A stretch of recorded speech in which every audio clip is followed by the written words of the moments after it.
அதாவது மெமரிஸை பொறுத்த வரைக்கும் ஒரு விஷயத்தை நம்ம படிக்கிறோம், அது மேலே இன்னொன்று மெமரிஸ் பண்ணுறோம். அதை எவ்வளோ தெளிவாக நம்மளால் எக்ஸ்பிளைன் பண்ண முடியுதுன்றதை நம்ம உணரணுங்க. என்னங்க திரும்பவும் படிக்கிற மறந்து போயிடுது. ஐடி கோர்ஸ் கோடிங்லாம் படித்தாலும் நிற்கவே மாட்டேங்குது மனசில். என்ன பண்ணலாம்? ஐடி கோர்ஸாக இருக்கட்டும், டெக்னாலஜியாக இருக்கட்டும், இல்லை கோடிங், இதெல்லாம் ரொம்ப கஷ்டமாங்க. இது எப்படிங்க படிக்கிறது? ஸோ இதுக்கு ஃபைன்மேன் டெக்னிக் அப்படின்ற ஒரு டெக்னிக் இருக்குங்க. ஒரு பெரிய ரிசர்ச்சர், ஒரு சைக்காலஜிஸ்ட்ங்க. அவர் ஈஸியாக படிக்கிறது எப்படி, படித்தது எப்படி மறக்காமல் இருக்கிறத பற்றி ஒரு ரிசர்ச் பண்ணியிருக்காங்க. அதுலேருந்து லைட்டாக கொஞ்சம் எடுத்து என்னுடைய வெர்ஷனை நான் உங்களுக்கு ஷேர் பண்ண போகிறேங்க. நான் உங்களோட வெங்கட் விக்கிடிகன் காஷ்மடக். Welcome to channel.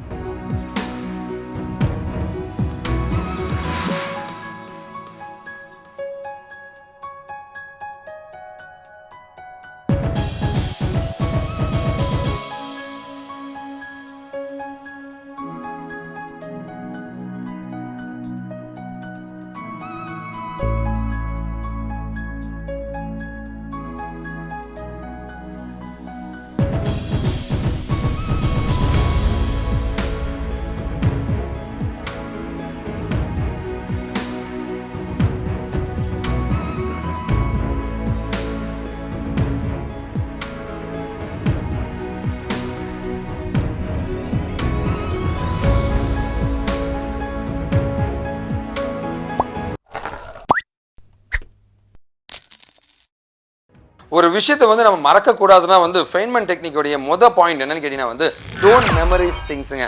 அதாவது எல்லா விஷயத்தையும் நம்ம மெமரைஸ் பண்ணுறதுனால மறந்துடுறோங்க. அதாவது மெமரிஸை பொறுத்த வரைக்கும் ஒரு விஷயத்தை நம்ம படிக்கிறோம், அது மேலே இன்னொன்று மெமரைஸ் பண்ணுறோம், அது மேலே இன்னொரு மெமரைஸ் பண்ணுறோம். அப்போ எல்லாமே அழிஞ்சிக்கிட்டே இருக்குங்க. அதனால் ஒரு விஷயத்தை மெமரைஸ் பண்ணுறதை அவாய்ட் பண்ணுங்கள். டைம் பீங்க்கு மெமரைஸ் பண்ணலாமே தவிர அது பர்மனெண்ட்டாக உங்கள் மனசில் நிற்காதுங்க.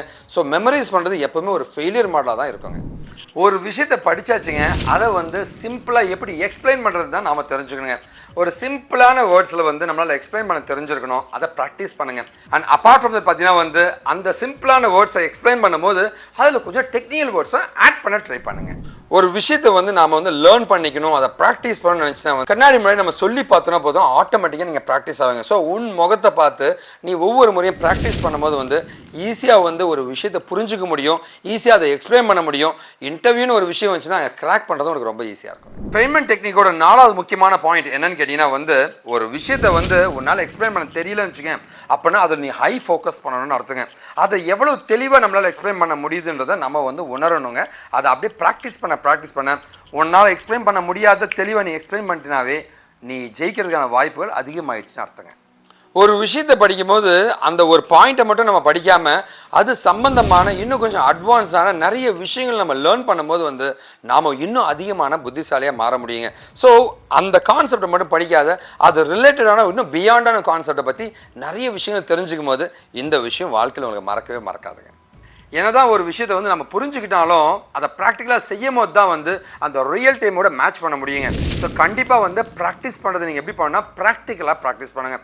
ஒரு விஷயத்தை பண்ணிவிட்டேன், அதை ப்ராக்டிக்கலாக மேட்ச் பண்ணுங்கள்.